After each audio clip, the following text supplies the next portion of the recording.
So here's my idea. Here's my idea. Here's how we're going to do this.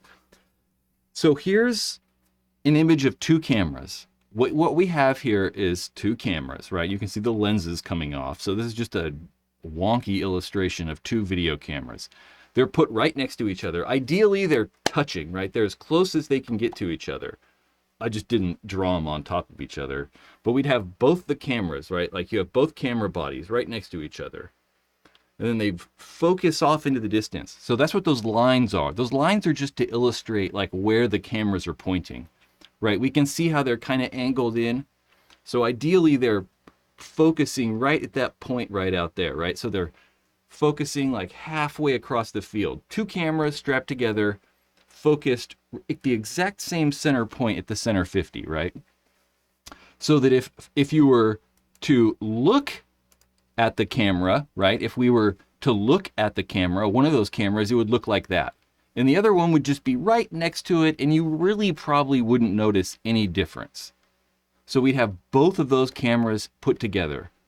One of those cameras is just a regular camera, right? So let's say that camera one is just a camera, right? And the other camera is also the identical camera. So there's two video cameras identical in style. The only difference is that camera 2 has something called a bypass filter on it. A bypass filter is this right here. This is a bypass filter. I don't know. Sounds good.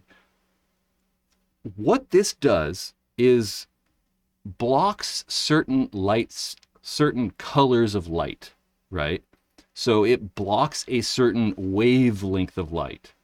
If we go back here, we can pull up this. This is the visible light spectrum. So from the sun, when the sun is shining, the sun has all the colors, every color in the rainbow. And it's measured in wavelengths. So like, it's a wave, right? The electromagnetic spectrum. And the nanometer is how wide the wave is. So it's the distance in between the different like troughs of the wave. Okay.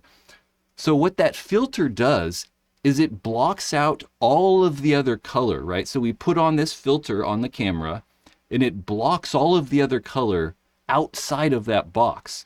So this specific filter I showed, this specific filter, it will only allow light through. So it has a center wavelength of 572 nanometers.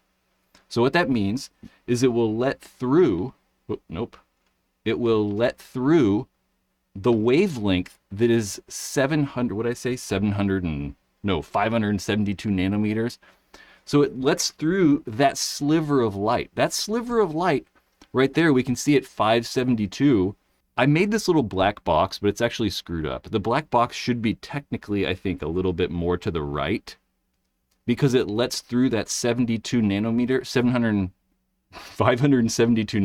light, but it also lets through 25 nanometers on either side. So it's not like just perfect. It's like a little bit of leadway on either side. That's why that like box is a little bit wider than just like a single band. So what that does is you will have two cameras, right? We'll have two camera feeds. You have this camera, which just looks normal, right? We have camera 1, just normal camera. And then you have camera 2 that looks like that. So what you're seeing is the specific color of paintball being picked up by the camera, right? It's that perfect 572 nanometer light that's being picked up. So it's blocking out all the other color. So all the other colors are being blocked out. And what we do is you take both of those images, you put the normal image on it, and then you overlay that other image that's like this.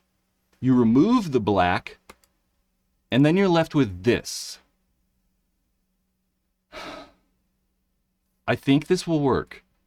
My one weird thing about this, though, is I don't 100% know if the paintballs will be bright enough just in like normal play, right? I do think the one thing we could do is put black lights on the field.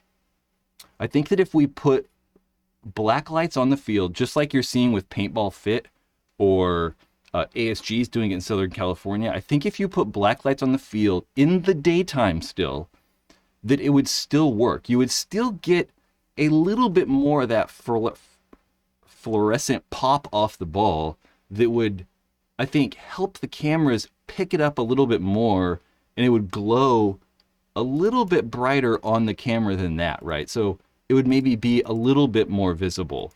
But what's great about this, right, is that we can edit this photo right here. So even like, you know, in the video editing software, you can go in and change like all the brightness levels, right? So like, obviously that looks like terrible because I'm just like fucking with it. But, you know, you can go in there and adjust all the levels. So we could make it like even brighter than it really is too. So you could make this brighter and then put it on top. I think it could work. You just got to find somebody that could try it. I mean, obviously there's a few other verbal. You need to do this. We should try this. We found zero effect on being able to see the paint better during the day at Fit with the black lights on. I also have another idea for infrared cameras. I think that infrared cameras could work as well if you used an infrared camera, but I don't know enough about infrared to